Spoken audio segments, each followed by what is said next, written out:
আসসালামু আলাইকুম প্রিয় দর্শক, আমি আছি আমাদের স্বপ্নের বিশ্ববিদ্যালয় ঢাকা ইউনিভার্সিটিতে, যেটাকে বলা হয় প্রাচ্যের অক্সফোর্ড। আসলে এই বিশ্ববিদ্যালয়ে পড়াশোনা করা অনেকের স্বপ্ন।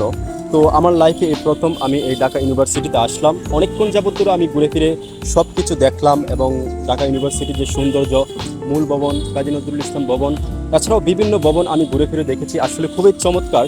তো অনেকের স্বপ্নের বিশ্ববিদ্যালয় এটা ঢাকা বিশ্ববিদ্যালয়, যাকে বলা হয় প্রাচ্যের অক্সফোর্ড।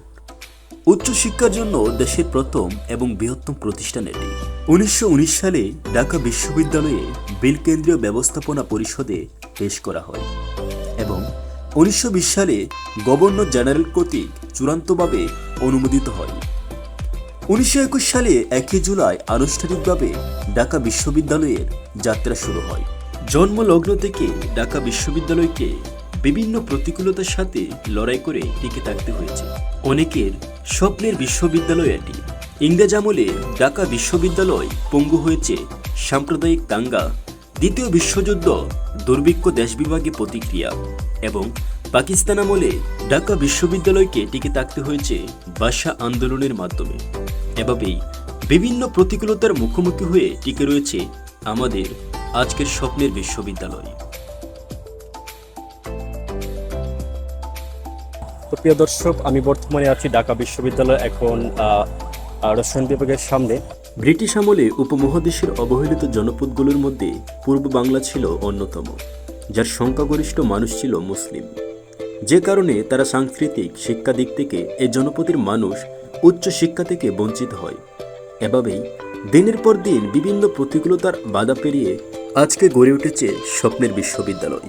আমার পিছনে যাদেরকে দেখতে পাচ্ছেন, তারা এবছর কেউ ভর্তি পরীক্ষায়, কেউ ফার্স্ট, কেউ সেকেন্ড, কেউ বা থার্ড হয়েছে। আমি তাদের সাথে কথা বলে যতটুকু জানতে পারলাম, তারা জীবনে অনেক স্ট্রাগল করেছে, অনেক স্বপ্ন দেখেছে এবং অনেক পরিশ্রম করেছে।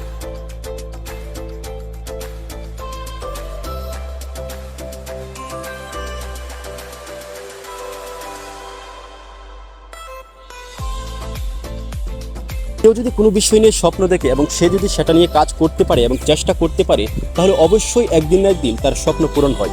কিন্তু সেই স্বপ্নটা আপনার ভিতর থেকে দেখতে হবে। যেমন আমি অনেকের সাথে কথা বললাম, এই ঢাকা বিশ্ববিদ্যালয়ে বর্তমানে যারা পড়াশোনা করতেছে, তাদের অনেকেরই স্বপ্ন যে এই ঢাকা বিশ্ববিদ্যালয়ে পড়াশোনা করবে এবং তাদের এই স্বপ্ন পূরণ হয়েছে। এবং সেটা কিভাবে হয়েছে? তাদের জেদ এবং আত্মবিশ্বাসের কারণে কিন্তু তারা তাদের স্বপ্ন পূরণ করতে পারছে। আপনারও যদি এরকম স্বপ্ন পূরণ করার ইচ্ছা থাকে, তাহলে আপনাকে অবশ্যই জেদ আর আত্মবিশ্বাস নিয়ে স্বপ্ন দেখতে হবে। তা না হলে কিন্তু আপনি কখনো এরকম স্বপ্ন পূরণ করতে পারবেন না। যদি আপনি বড় কিছু অর্জন করতে চান, তাহলে সর্বপ্রথম আপনাকে যে জিনিসটা করতে হবে সেটা হচ্ছে আপনাকে স্বপ্ন দেখতে হবে এবং আপনাকে সেই স্বপ্নের প্রতি প্রচুর পরিশ্রম এবং প্রচুর চেষ্টা করতে হবে। তাহলে কিন্তু আপনি আপনার স্বপ্ন পূরণ করতে পারবেন।